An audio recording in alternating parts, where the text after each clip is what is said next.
ओम शांति।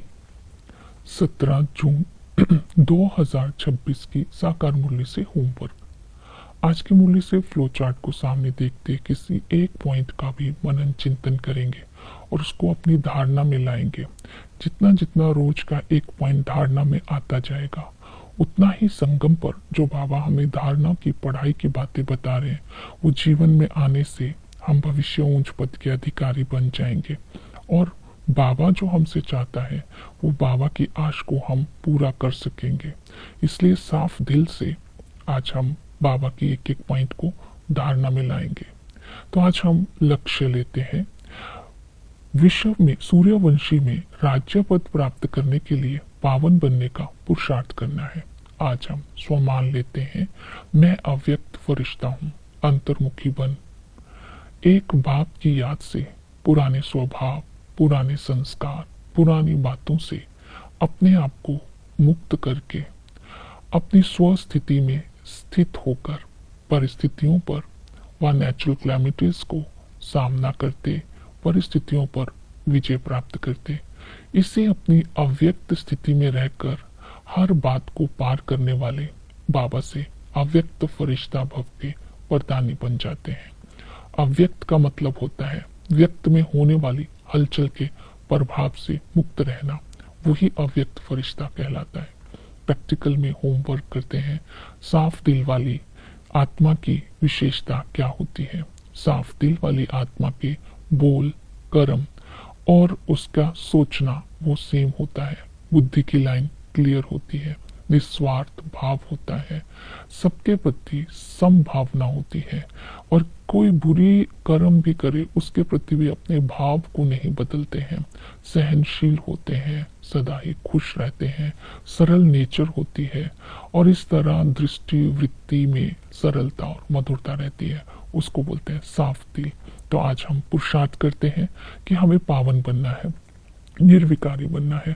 तो इसके लिए पहला बाबा ने ध्यान दिलवाया, गृहस्थ में रहते कमल फूल समान पवित्र बनो।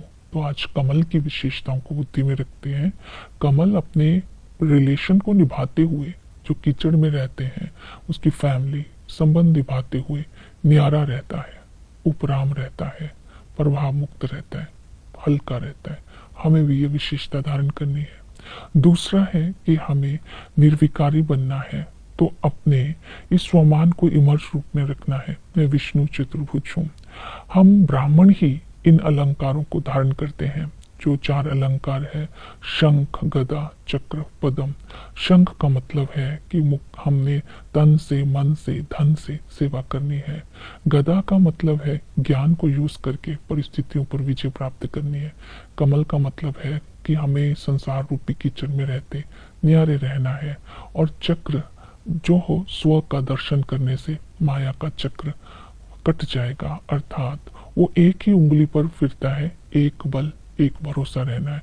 वो चक्र सदा चलता रहता है, अर्थात जितना हल्के रहेंगे उतनी सदा स्मृति रहेगी। इस तरह यथार्थ स्वरूप में स्थित होकर के आज कर्म करने हैं। दूसरा है कि निर्विकारी बनना है, तो हमें अपने अंदर अपनी चेकिंग करते रहना है। जो मैं ब्राह्मण इस समय अलंकारी हूँ, कोई भी अलंकार गिर तो नहीं जाता है, तब हम संपूर्ण निर्विकारी बन जाएंगे, क्योंकि विष का अणु भी नहीं रहेगा। फिर है मायाजीत। मायाजीत बनेंगे तब ही अलंकारों की धारणा हो जाएगी। कोई भी गफलत नहीं करेंगे, श्रीमत को धारण कर सकेंगे और बुद्धि सात्विक रहेगी।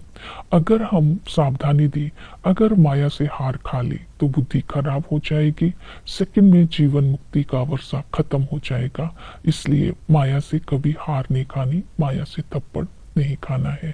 फिर है अशरीरी। तो बाबा ने कहा कि अशरीरी बनने का प्रयास करना है। इसके लिए प्राणायाम चढ़ाने की जरूरत नहीं है।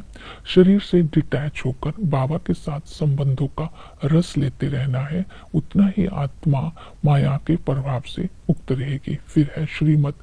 श्रीमत पर चलने से आत्मा श्रेष्ठ बनती है, इसलिए श्रीमत की कभी भी अवज्ञा नहीं करनी है।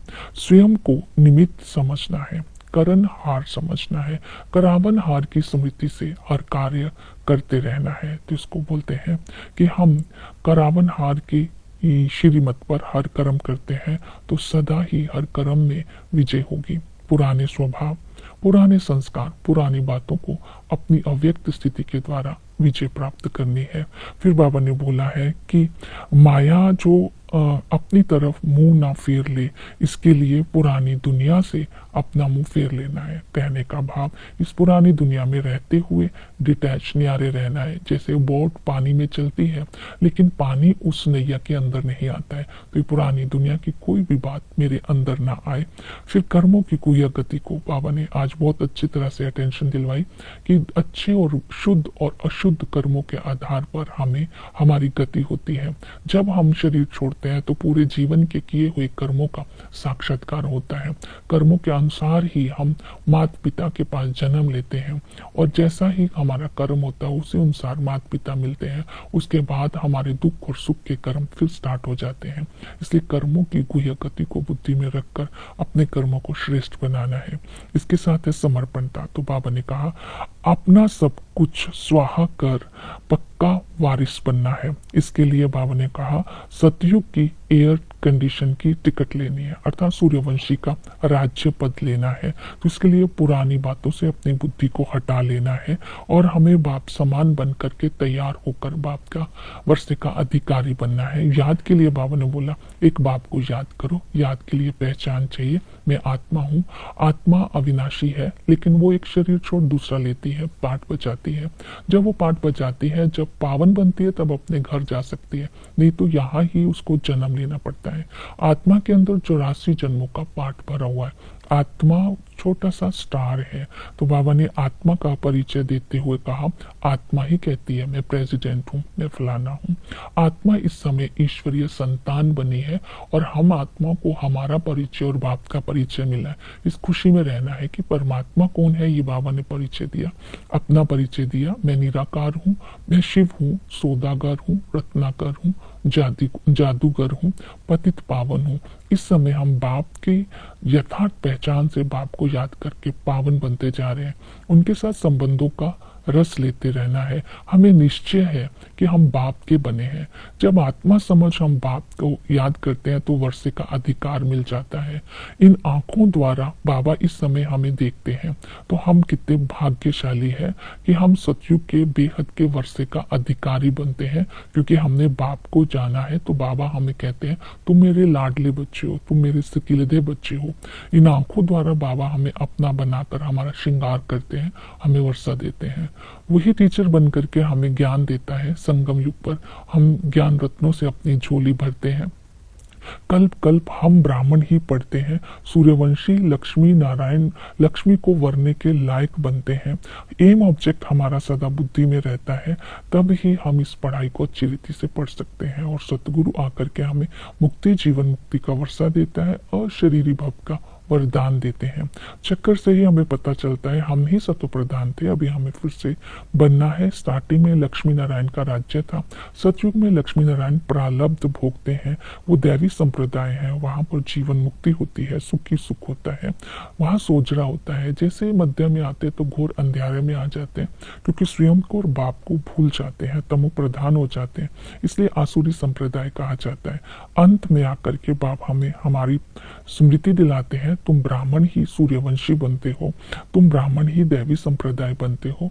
इस समय तुम्हें पावन बन करके सूर्यवंशी में ऊंच पद की प्राप्ति करनी है। सेवा के लिए बोला शिव जयंती कब और कैसे मनाई जाती है ये बताना है।